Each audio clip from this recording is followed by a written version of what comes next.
Hello, everybody, and welcome back to the Data Playbook. So I just finished up the Buffalo at Atlanta pregame review. That's out there. Go check out that video if you want to go see what that looks like. But in this one, we're going to cover Chicago at Washington. Getting into the details of this matchup, you have Washington favored on the money line with a spread of 5.5 and a total line of 49.5. You have the Bears with a passing rank of 4, a rushing rank of 13, an allowed passing rank of 26, and an allowed rushing rank of 32. So after week 5, they're the worst in the league at stopping the rush. For Washington, they have a passing rank of 15, a rushing rank of 1, an allowed passing rank of 32, and an allowed rushing rank of 26. So after 5 weeks, Washington averages the best in rushing, and on average allows the most passing in the league. Those averages come out to be 238.5 passing yards per game for Chicago, an average of 102 rushing yards per game. They've had a total of 2 passing interceptions, and average 1.7 sacks suffered per game.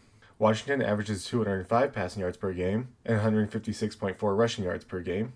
They've given up 1 interception this season, and they average 2.2 sacks suffered per game. Looking at their defenses, Chicago allows 221.5 passing yards per game and an average of 164.5 rushing yards per game. Washington allows 254.4 average passing yards per game and an average of 117 rushing yards per game. Chicago averages just over 1 sack per game and 4.2 QB hits per game, and they have 1.75 average defensive interceptions, which comes out as a total of 7 interceptions this season. On Washington's side, they average 3 sacks per game and 6.4 QB hits per game, and they've had 2 defensive interceptions total this season.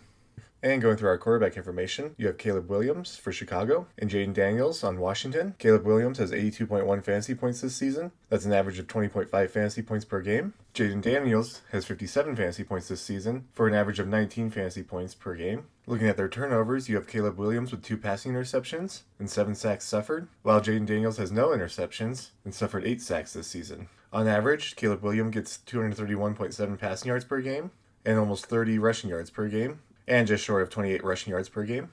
Jaden Daniels gets 221 passing yards per game. Daniels gets an average of 221 passing yards per game and 41 rushing yards per game. Jaden Daniels has had a couple weeks where he was out, but his passing yards have always been over 200, with his lowest being 200 in week 2, and his highest being about the same 230 in week 1 and last week. Caleb Williams' best week is 298 passing yards in week 3, and his worst week was 207, so he's also managed to stay above 200 for the entire season.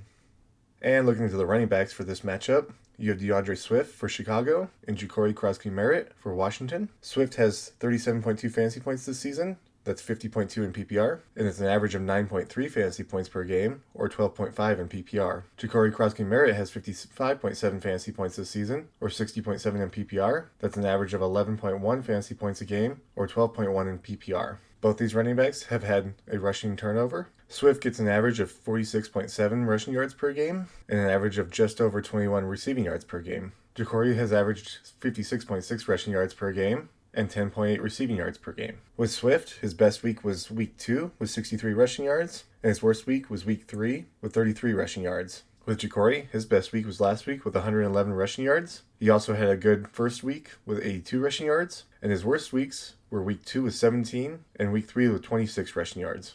For your receivers in this game, you have DJ Moore for Chicago. Here we're going to look at Deebo Samuel because Terry McLaurin and Noah Brown are out for this game. So DJ Moore has 24.8 fantasy points this season, 40.8 in PPR. That's an average of 6.2 fantasy points, or 10.2 in PPR. Deebo has 58.6 fantasy points this season, 88.6 in PPR. That's an average of 11.7 fantasy points, or 17.7 in PPR. Neither of these receivers have given up any turnovers. Both these receivers are utilized in the running game occasionally, with Deebo Samuel getting an average of just under 10 rushing yards per game, and DJ Moore having an average of almost 4 rushing yards a game. Just to look at that in the total, that's 46 rushing yards on the season for Deebo with 7 carries, and DJ Moore right behind with 6 carries and 15 rushing yards on the season. But looking at their receiving, DJ Moore gets 43.2 average receiving yards per game, and Deebo gets an average of 60 receiving yards per game. Week by week, DJ Moore's had his best week in week 1 with 68 receiving yards, and his worst week in week 3 with 21 receiving yards. Over here with Deebo, his best week was last week with 96 receiving yards, and his worst week was week 3 with 11 receiving yards. Comparing it to the rest of their teammates, Deebo, I think, still gets the largest share of the pie here, with 21.6 of the receiving share. However, for DJ Moore, he gets a little bit of a smaller portion. That's probably about 15 to 20% since it's not showing up. But his teammate, which looks like I think Rome, gets 39%. So he gets a much larger share, even though he's the second listed wide receiver. He seems to be more of the primary target. And finally, looking at our tight ends, you have Cole Kmet for Chicago and Zach Ertz for Washington. Cole's had 17.6 fantasy points this season, 24.6 in PPR.